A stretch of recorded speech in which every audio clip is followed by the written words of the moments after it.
Hi. In this video, I will show you how to connect Fluent Forms to email Octopus using BitFlows. BitFlows is an advanced automation plugin for WordPress. It helps you create complex workflows and integrate various apps seamlessly. I have already installed the BitFlows plugin on our site. In this tutorial, I will explain how to add a contact in Email Octopus using Fluent Forms. I will use Fluent Forms as a trigger node to send a message to add a contact in Email Octopus. Step 1. Create a new flow.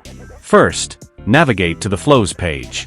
If you have not created any flow yet, click on the Create Flow button.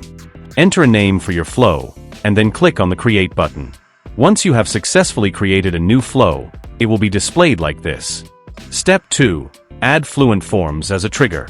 Next, let's add Fluent Forms as a trigger in our workflow. To do this, click on the plus icon. A pop-up will appear. From there, search and select Fluent Forms Submission Inserted as the trigger. Now, choose the form you'd like to use from the drop-down menu. After that, click the Listen Response button. Now I will submit a test response from Fluent Forms. Once the form submission is completed, the response will appear like this. The data will now be available in the next flow step as a variable to map. Finally, close the Trigger tab. We have successfully added a Fluent Forms trigger to our flow. Step 3. Add an action.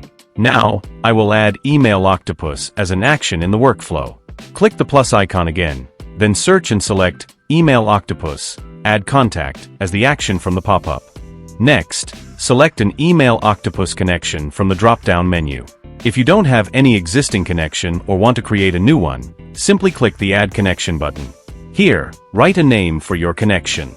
Then you will need to provide an API key to establish a connection with Email Octopus. To get your API key, visit the Email Octopus API Keys page. Now click on the Add a Key button and complete the API key creation process. Once your API key is successfully generated, then copy it.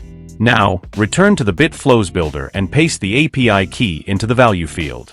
Then click the Connect button. Your Email Octopus node is now successfully connected to BitFlows. Next, select a list from the drop-down menu that you have already created in your Email Octopus account. Now, I will map the fields from the Fluent Forms response to the Email Octopus fields.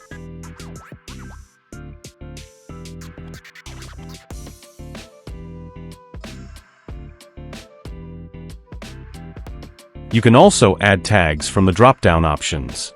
Additionally, you can specify the subscription status from the drop-down menu. You also have the option to override the existing contact information with responses, if needed. After completing all the setup steps, close the Action tab.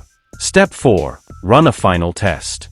Now click on the Test Flow Once button to run a test. Then submit a form to trigger a response from Fluent Forms. Once your form is successfully submitted, return to the BitFlows builder and click on the Logs button to view the details. In the Logs section, you can verify that your form submission response has been successfully captured and recorded in Email Octopus. Step 5. Verify the contact in Email Octopus. Finally, go to your Email Octopus dashboard and click on Lists. Then select BitFlows. Here, you will see that a new contact has been successfully added to your Email Octopus account. That's all for this tutorial. Thank you for watching, and I will see you in the next video.